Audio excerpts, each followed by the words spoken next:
هقول لك على سر ازاي تحجز ارخص تذكرة طيران. اجهز وتعالى اقول لك ليه في تفاوت في اسعار تذاكر الطيران. تعرف لما تقرر تحجز تذكرة طيران بتلاقي الاسعار طالعه نازله زي سوق الاسهم. مره تحس انها برخص التراب ومره تحس ان انت عايز تبيع كليتك عشان تسافر. والنهارده هنفهم ليه القصه دي معقده. بس في الاخر هقول لك على سر ازاي تحجز ارخص تذكرة طيران. اول حاجه توقيت الحجز بيفرق. لو هتحجز قبل رحلتك بشهرين او اكتر السعر بيبقى ارخص بكتير. بس لو سبتها لاخر لحظه ساعتها الله يعين جيبك. تاني نقطة اليوم اللي انت عايز تسافر فيه. ايام الاسبوع ارخص بكتير من الويك اند. والاعياد دي قصة تانية، الاسعار فيها بتطير اسرع من الطيارة نفسها. وكمان ما تنساش موضوع شركات الطيران والمنافسة اللي بينهم. لو في خطوط جوية بتنافس في نفس المسار السعر بينزل. بس لو في شركة واحدة محتكرة الرحلة دي هنا للاسف هتدفع كتير.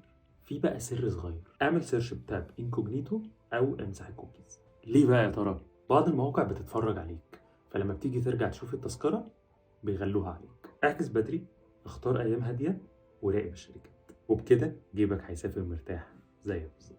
لو عندك اي نصيحه او قصه مع حجز التذاكر اكتبها لي في الكومنتس. كان معاكم عمرو دياب، سلام.